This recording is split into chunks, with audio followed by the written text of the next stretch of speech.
Aku sobat selangkah dulu di mana? Tiba-tiba di belakang dong ada sosok bunga. Tekeng sieun, nggak usah takut. Ngomong bahasa Sunda, nggak usah takut. Itu rumah saya. Coba masuk. Tolong katakan tolong kasih tahu ke ibu saya dan bapak saya di mana potongan kaki saya dibuang.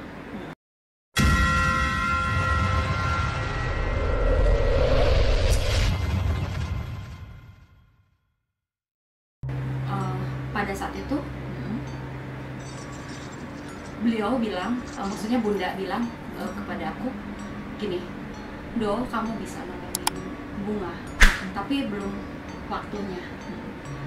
Terus aku lihat bunga itu duduk termenung sambil nangis begini gitu. Aku juga sedih. Aku juga bilang, Bunda, gimana caranya saya bisa nolong beliau? Nanti ada saatnya dulu. Oke, jadi ada ini ya, ada durasinya ya, jadi ada momennya ya. Ada momennya. Jadi nggak dan langsung nggak langsung tiba-tiba aku bisa nolong apa enggak. Ini panjang banget, panjang gitu. Jadi perjalanannya itu ya sekitar 2 bulan itu menurut aku ya lumayan ya. Dan itu aku selalu kepikiran ini ada apa ya. Dan sosok itu datang terus setiap hari. Yang sosok si bunga ini. Betul. Nah, dan pada saat itu usaha aku sama saudaraku ada yang ganggu ya. Semua aku serahin semua pada Tuhan, bukan pada yang tahu lah ya. Tapi pada saat itu kita ditolong sama beliau Bunda dan Bunga ya. Ya, Bunda dan Bunga. Pada saat itu rukoku buka, karena kita jualan selain kita buka catering, kita juga jualan mie ayam, jualan segala macam deh. Dan waktu itu kita lagi belanja, tiba-tiba ada orang datang ke ruko tutup gitu. Padahal ruko terbuka lebar loh, dan ada pembantuku di situ, mbak yang jaga sampai marah, kenapa ditutup? Orang buka kok, tapi orang bilang ruko kita tutup.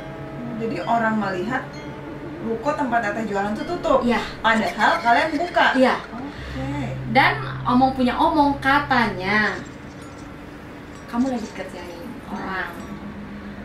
Ternyata jangan takut. Percaya sama Tuhan, nggak akan bisa ada yang jahil. Dan ditunjukin loh orang yang jahil sama beliau-beliau. Tuh di situ orangnya. Akhirnya udah.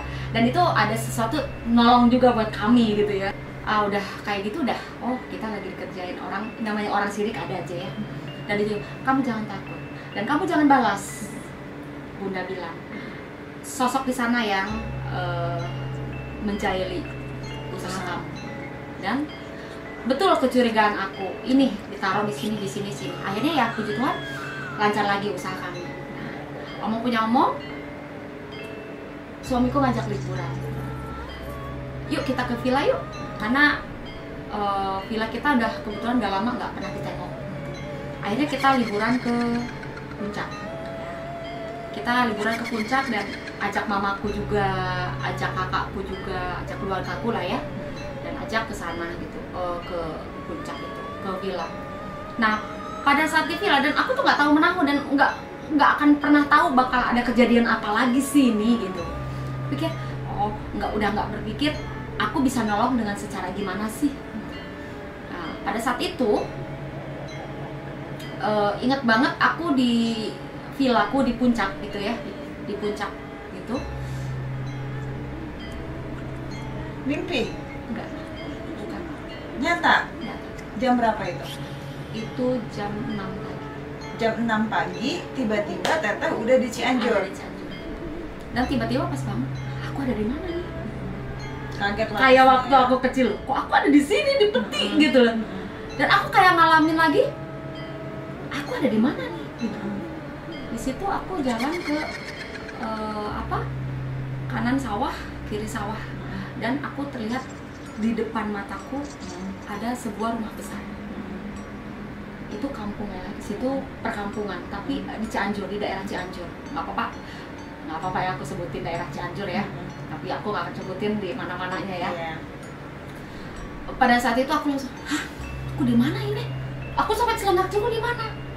Tiba-tiba di belakang dong ada sosok bunga. Tekeng sieun, nggak usah takut. Ngomong bahasa Sunda, nggak usah takut. Itu rumah saya. Coba masuk. Tolong katakan, tolong kasih tahu ke ibu saya dan bapak saya di mana potongan kaki saya. Di situ aku lagi lemas banget. Oke guys, makin seru ya, makin seru banget nih. Terus mesti ngomong apa? Udah, aku nggak tahu apa loh di situ. Tiba-tiba aku depan rumah, tok tok tok.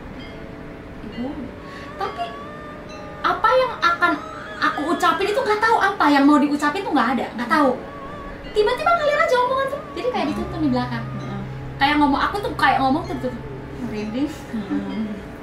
Merinding. Dan jadi pas begitu ini ada sosok ibu-ibu memakai jilbab.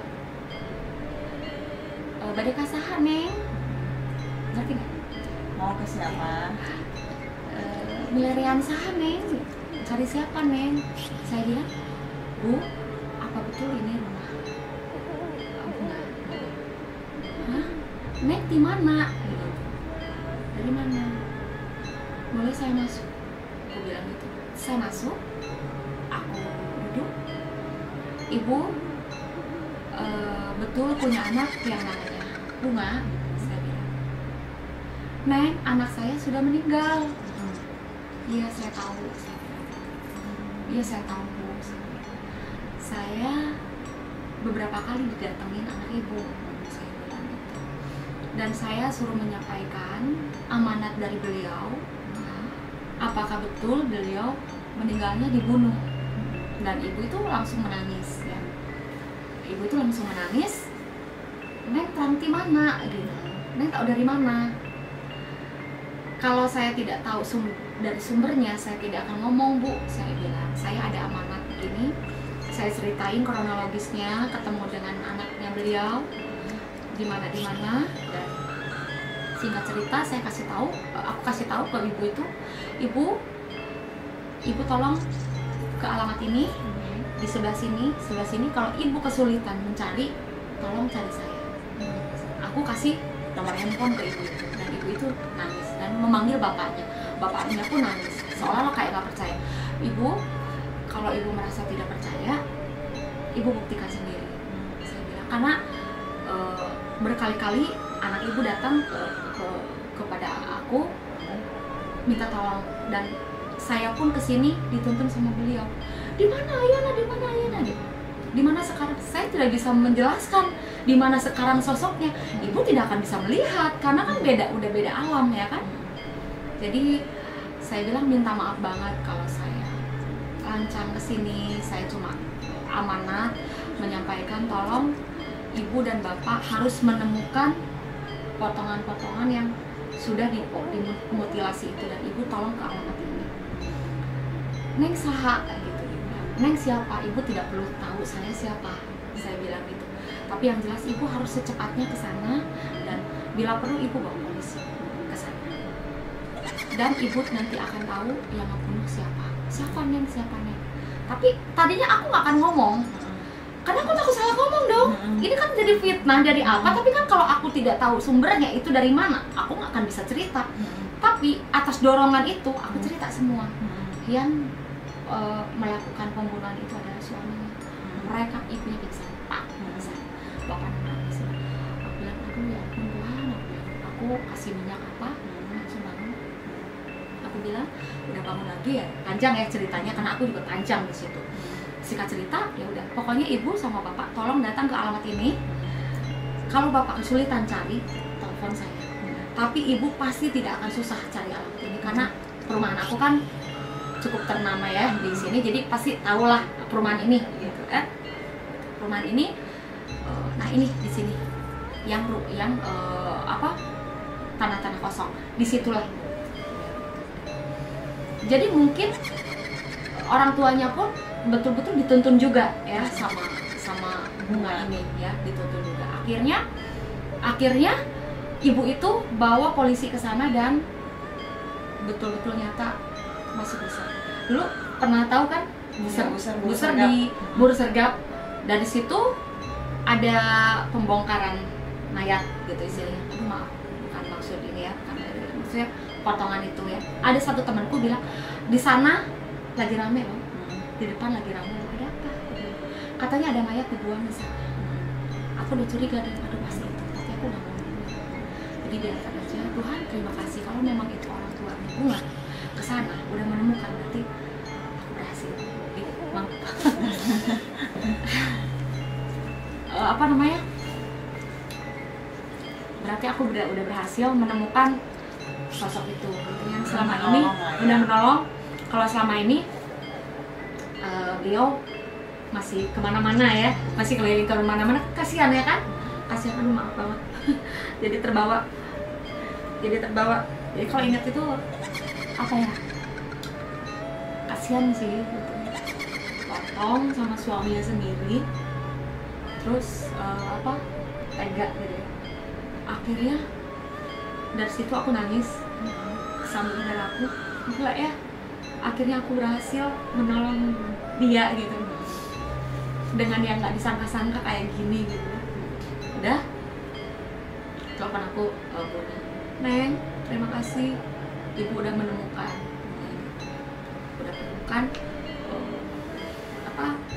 potongan itu. Akhirnya ada buser di situ, ada apa, dan aku cuma nyaksiin di TV.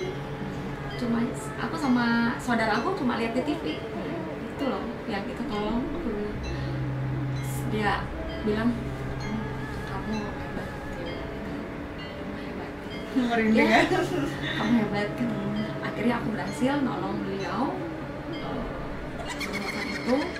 Ini untuk melangkah ke jenjang kesempurnaan, ya kan? Jenjang kesempurnaan. Jadi udah terima kasih banyak Neng, katanya. Rumah Neng di mana gitu.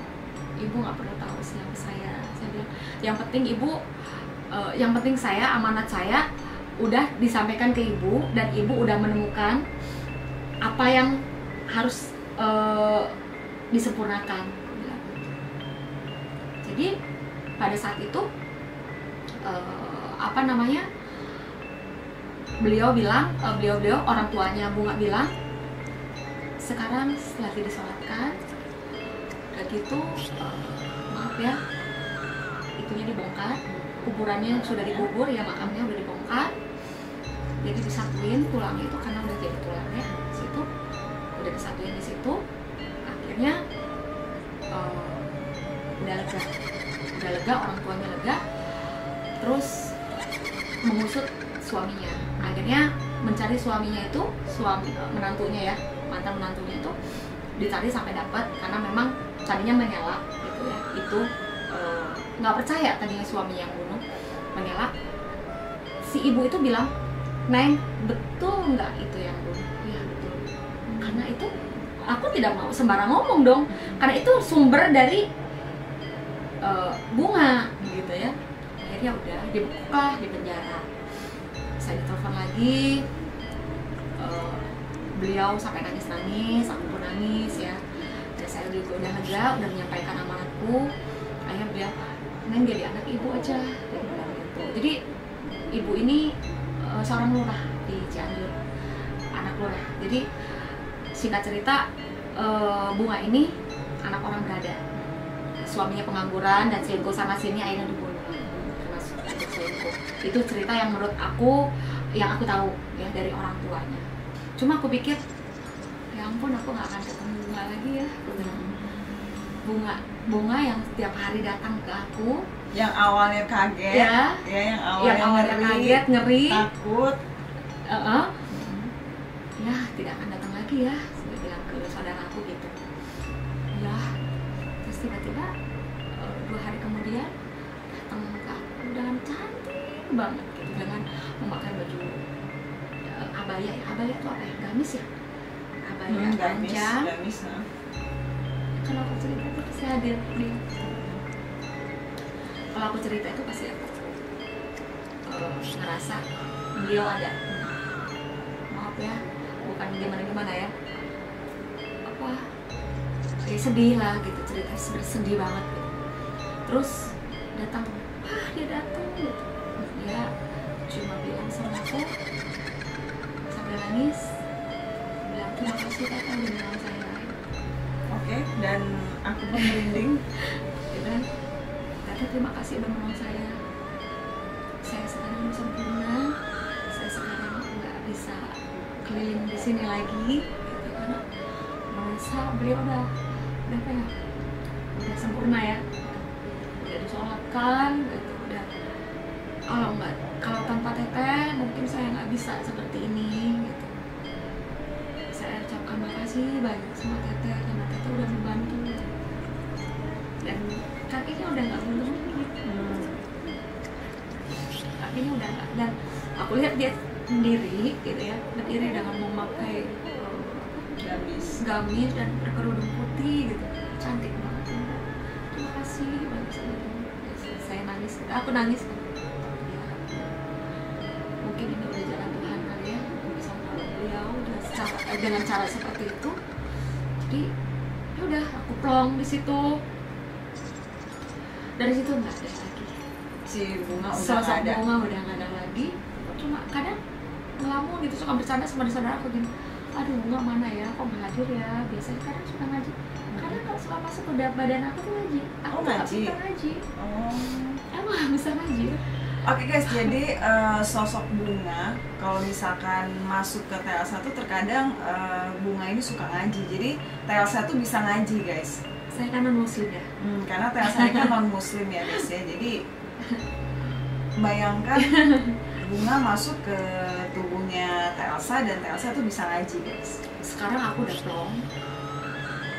Beliau yang tadinya berbulan-bulan minta tolong sama aku, ada perjalanan yang panjang berbulan-bulan, akhirnya udah plong, udah aku selesaikan tugasku menolong beliau, dan sekarang beliau udah sempurna dan udah tenang di alam sana. Oke, jadi luar biasa banget ya guys ya untuk pengalaman hidup seorang TLSA ya, yang dari awalnya matusuri 2 kali ya di umur 6 tahun dan 8 tahun ya kan. Nah terus bisa melihat sosok makhluk-makhluk yang kita nggak bisa melihat gitu kan, karena kalau seperti aku bilang kan, makhluk-makhluk itu kan, sosok-sosok yang seperti itu tuh kan nggak sembarangan orang yang bisa melihat, apalagi komunikasi gitu ya kan. Iya. Dan ini luar biasa banget, dan ada cerita yang diceritakan sama TLSA itu terkadang ada yang di luar nalar aku ya guys ya, cuman ya itulah pengalaman hidup TLSA yang bener-bener real gitu ya guys ya, bukan rekayasa, bukan drama ataupun settingan gitu. Jadi ya, betul. Menurut orang, ih cerita apaan sih ini, settingan kok begini. Ya enggak, ya kayak gitu sih. Buat apa sih ya gitu. Dan memang ini kehidupan nyata aku yang pernah terjadi. Dan kehidupan nyata aku itu bukan hanya itu aja, masih banyak-banyak lagi. Nah guys ya, jadi kalau misalkan ya kalian penasaran dengan untuk pengalaman hidup TLSA yang lain lagi, ya kalian harus ikutin terus nih ya channel Resa Official ini gitu ya, karena nanti kedepannya untuk beberapa kali pertemuan dan cerita itu kita bakalan angkat dari kisah TLSA ya guys ya, karena cukup menarik sekali ya, dan sayang kalau misalkan kalian melewatkan cerita-cerita yang terjadi pada diri TLSA ya guys ya. Jadi buat kalian kalau misalkan masih penasaran dengan cerita-cerita pengalaman hidup TLSA selanjutnya, kalian jangan lupa nih ya terus dukung channel aku, karena kalau misalkan kalian terus dukung channel aku bakalan semangat lagi untuk bikin konten-konten ataupun cerita-cerita yang berbau mistis dan horor ya guys ya. Aku bakalan nanti kedepannya bakalan ngundang narasumber ataupun cerita-cerita kalian kalau misalkan kalian mau berbagi pengalaman ya. Nanti kalian bisa berbagi cerita, berbagi pengalaman kalian. Kalian bisa tulis dan kalian bisa kirim, nanti ada emailnya di kolom deskripsi ya guys ya. Nanti kalian tinggal tulis aja di sana. Nanti formatnya seperti apa udah dijelaskan di kolom deskripsi ya guys ya. Oke Teh, makasih ya, makasih banget ya. Sama. Oke guys, thank you ya buat kalian yang udah nonton video aku ya. Pokoknya jangan lupa bantu aku ya, terus dukung channel aku. Jangan lupa untuk subscribe ya, dan aktifkan tanda notifikasinya biar kalian gak ketinggalan video-video kalau seandainya aku upload video yang baru. Oke guys, terima kasih, bye bye.